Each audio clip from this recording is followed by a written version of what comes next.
joining us. I'm going to not bore you, and I'm going to go straight into the second set of the illustrious Rosie Wilby, who's busy getting her coffee and tea. So shall we have a discussion about something else while Rosie gets to work? Okay, so tonight, excitement upon excitement, where's our Tom? There's our Tom. Oh, hello. Tom is going to transform himself into Nana Arthole, is that correct? Yes. Yes. And he's going to stun you with a performance of the highest quality. And that it's just bright colours and movement. Don't get too excited. Yeah, these people have been used to it. It's been COVID, people have been stuck inside. Oh, wonderful. The lowest expectations is where I thrive. So when we finish up here, we're going to zoom off to the New Foresters to start at 5:30. There is food there, which is brilliant. Can I get a woo for food? Very nice LGBT pub in... Oh, yes, it is the oldest LGBT pub in Nottingham. It was opened in 1938. There's your history lesson called there. And it is still queer LGBT pub now. Amazing. So that's going on from 5:30 till late with Nana Arthole. Woo! At 8 o'clock. Yes? 8:30. 8:30. Yeah, I have to put my face on time. Turning up in a lipstick. Right. Shall we use that again? Do you want to project? I don't mind. Would you? I mean, I just used the microphone earlier, just for Emotional prop. But is it? No, I don't need emotional prop. But we don't have to. Because you can hear me, can't you? Yeah. Oh. Shall we just? Because it's there. Because you should use it. Yeah. Let's use it. Hooray for the microphone! Hooray! Oh, it's really low, isn't it? I remember once I was doing the Pride tent when I was a musician. Back in the 90s, and I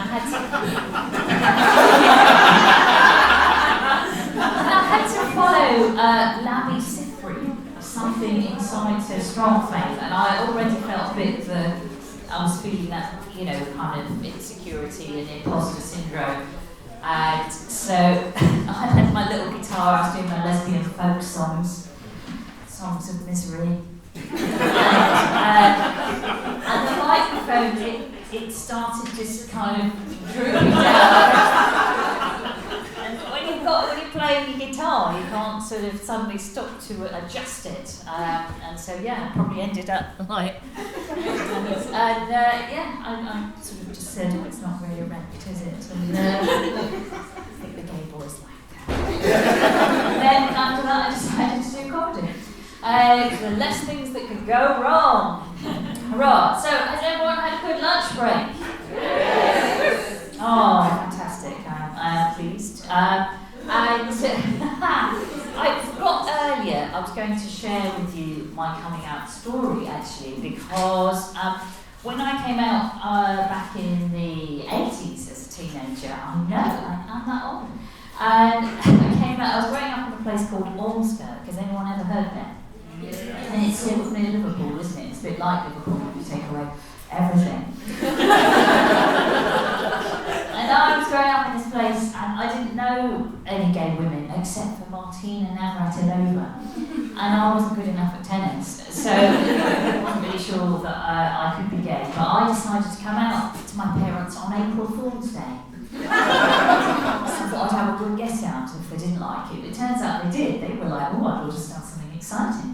I was the one who was all inhibited, didn't want to have one name, but they started going around telling all the neighbours, handing out flyers, printing out t-shirts, trying to get us all on Kilroy. My mum tried to tell me something about her and her friend Joe on holiday.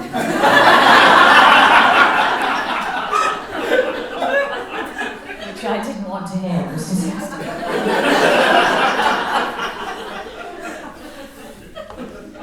But we just had our lovely lunch break, haven't we? What did you shout out what you had for lunch?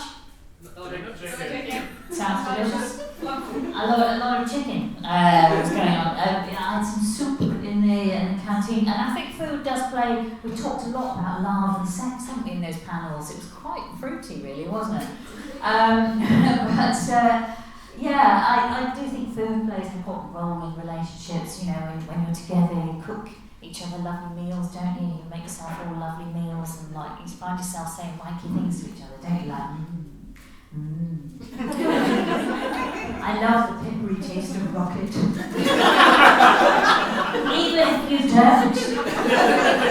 And you've made a whole rod for your own back there, haven't you? Because it'll become harder and harder to introduce a new salad leaf into the relationship. Just to talk about sex toys and all things, you don't talk about like the fact their cooking's actually gone rather downhill. At the beginning, a la carte, 2 years in, beans on toast, 3 years in, a plate of worms, and you still say, I love the taste of worms. And you start to wonder, don't you, Nottingham, what the point of it all is. A bit like when Grandma used to try and teach the whole family a new card game on holiday. You'd be sitting around the table, passing cards to the right, passing cards to the right, passing cards to the right, passing cards to the right, passing cards to the right, passing cards to the right, passing cards to the right, and there was no game.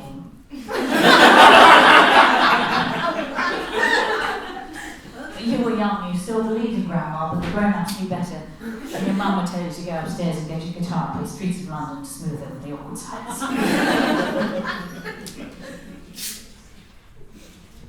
Now, to follow on from the slightly sexy feel of this morning, I am going to read a little section from my first book.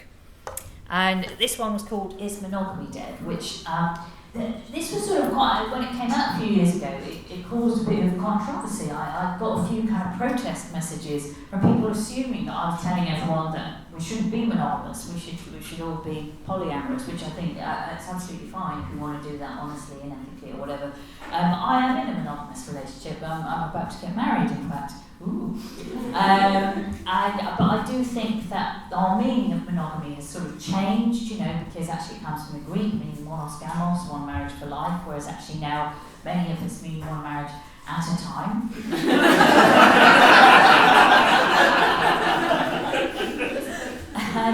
So I really wanted to investigate what monogamy meant in our sort of modern culture, where we have this quite fast and disposable dating culture with Tinder, where we just swipe, you know, right on people, and you know, it's just like a sort of video game, isn't it? And so I was in one of those relationships, and we're dead good friends now, but with somebody where, you know, let's be honest, sometimes the sex part of it isn't really there anymore, and you're like really, really good friends, and like, are we supposed to break up, or, you know, what's the narrative around like, has the relationship gone wrong, has it failed, when actually we still love loads of stuff we really enjoy doing together, and we're really good friends. And so my sort of pragmatic thinking at the time was, could we have an open relationship? And so we tentatively explored this possibility, although hugely unsuccessfully. It turns out I'm rubbish at casual sex. But sort of looking at the kind of prejudices we have around this kind of stuff, and the fact that all our, you know, kind of lesbian couple friends would probably be crossing us off party invite lists, because they'll think that we just want to sort of do some kind of wild swinging party or whatever. But anyway, I was going on these adventures partly as research for a comedy show, partly because I was just kind of curious about connecting with my sexuality again. And I do enjoy reading the chapter where I go to the lesbian sauna. Would you like to hear about the lesbian sauna? Yes. I mean, it is quite warm in this room, isn't it? So it feels like we're sort of method acting now. So you're taking some clothes off and adjusting the t-shirt. So here we go. I've been too much of a monogamous prude to realise that lesbians are sometimes allowed to have casual sex. Once every 2 months, apparently. Because that's how frequently the locker room, a gay sauna just off South London's leafy and affluent Cleaver Square, is hijacked by the women. Now that I was writing a show on sex and fidelity, I could visit under the comforting guise of research.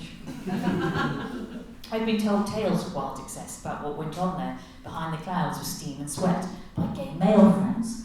Would women behave with similar animalistic abandon? I heard about the sporadic women's event through my friend Belle, who described herself as solo poly and explained this as engaging in multiple ethically non-exclusive relationships while abandoning the hierarchical structure of a primary relationship. Although she cared very much for her lovers and friends, her key commitment was to herself and her own path. To remind herself of this, she wore a single wedding ring around her neck on a chain. She'd effectively married herself. Belle and I agreed not to cramp one another's style. I would leave her to her own devices, or vices. Yet, if I was in any way uncomfortable, I was to go and discreetly belch in her ear.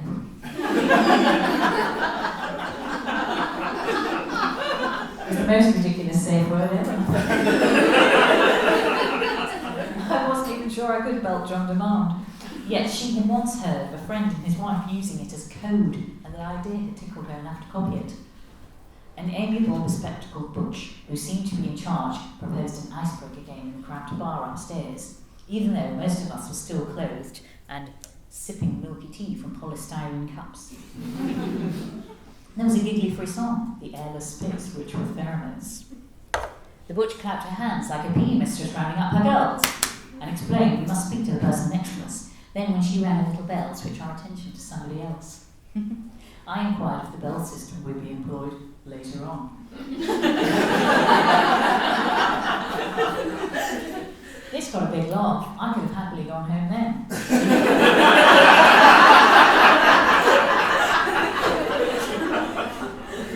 But then, a slender-toned woman a few years my senior strutted over. "I've heard," she purred, fluttering eyelashes thick with mascara, browny grey curls cascading round long earrings, droplets of silver pointing down her glistening neck and chest. "Rosie," I said instinctively, offering a handshake, a formal and robust greeting to legitimise what might follow. "What do you want to do tonight?" Oh, God. I hadn't prepared for this question. I thought to myself, I wouldn't mind an intelligent discussion on Britain's role in the European Union. Instead, I gulped. I looked over at Belle and wondered if I could employ our code this early into the evening. A fear gripped me I hadn't felt since I was a teenager, and Mum's friend Monica had once asked me what I wanted to do when I grew up. How can you answer? How does everyone know? This was the same. If I say spanking just for the hell of it, she might say, "I'm into that, let's go." I might have to go through with it just out of politeness. Fortunately, the bell rang. A pretty Asian femme, barely half my age, rolled around to catch my eye, long painted fingernails giving her sexual tourism away. "You look like a film star," she proclaimed. "Thanks," I said. "Which one?" "I don't know," she laughed.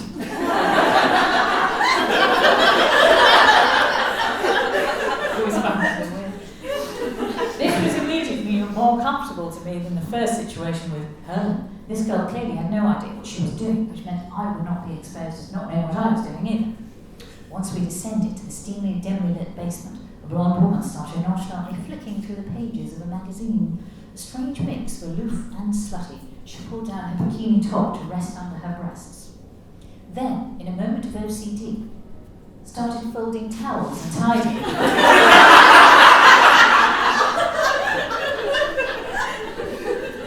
This was hardly the hedonistic gangbang I'd anticipated. Imagine reporting back to my friend, the one person I told where I was in case I died.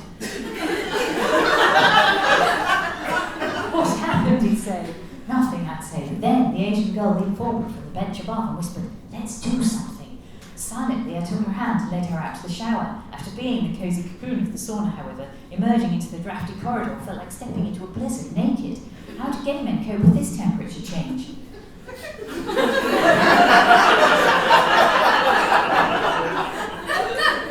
We turned on the shower and tried to kiss under its dripping warmth.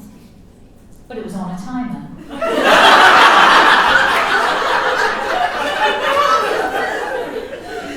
It wasn't stopping. "Let's go to the steam room," she suggested, not to be defeated. Well, the steam room was insanely hot, like climbing inside a kettle. There's no way we should be able to stay in there long enough to make a woman orgasm. That shit takes time. We started kissing awkwardly, like kids playing spin the bottle. Then as the steam parted, I saw a familiar face. I tried to concentrate, but thought, who is that? Then I remembered, oh God, yes, she's a regular at my gigs, who often tweets me afterwards with not entirely welcome feedback. I imagined her judging me this time, holding up a scorecard. "Hi, Rosie." "Hi," I blurted, sitting upright. And we all started chatting as women do, and then went upstairs for another cup of milky tea.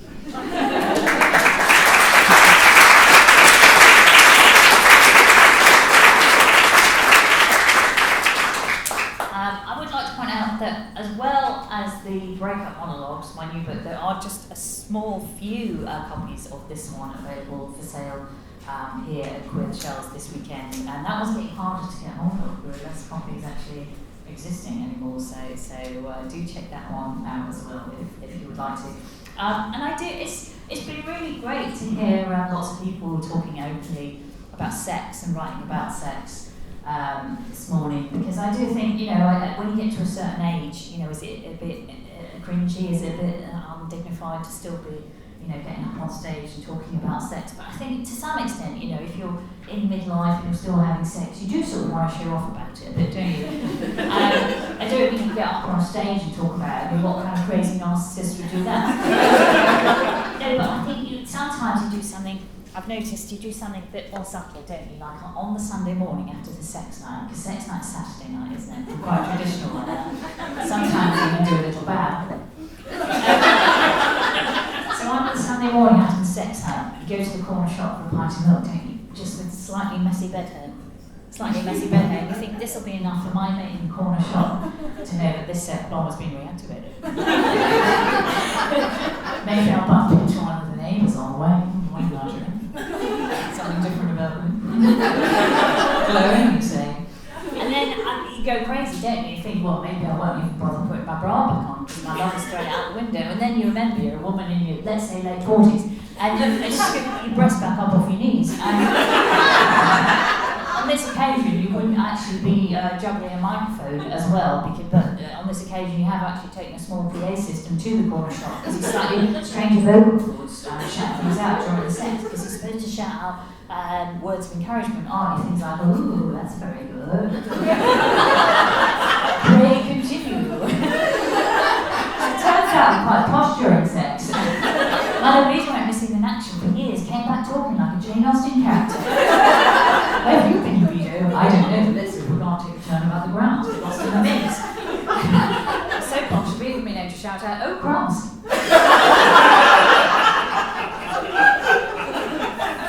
So there I am in the corner shop, buying my daughter a pint of milk, please. And I'm thinking, let's get some sexy things. What can we get? Let's get some croissant there, a bit of French, so we can roll that. And the crumbs and the crisp white sheets. Let's get some champagne we can pour over each other's naked bodies. But in the corner shop, of course, the champagne is £1 million. Brexit.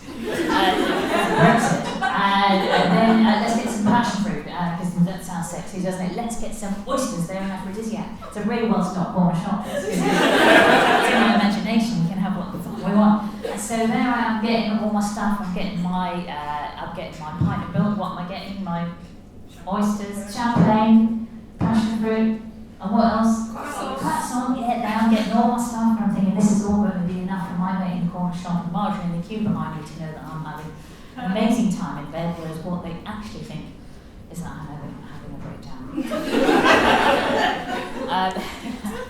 So anyway, just to sort of continue the slightly sexy theme from this morning. So I will hand you back over to the wonderful Nikki for lots more fabulous panels and interesting things. If some of you are back tomorrow, cheer if you're back tomorrow. Oh, that's at least 5 of you. It's marvellous. I'm going to be here doing a panel thingy as well then, but do keep chatting to me in the breaks, and obviously happy to write whatever you would like in copies of the Breakup Monologues or Rosie Wilby Dead. Probably the weirdest dedication I've been asked to write was Straight to Penetration. It was an odd one. Yeah. I can't believe you said that. No, anyway. So I hope you enjoy the rest of your afternoon. Thank you very much.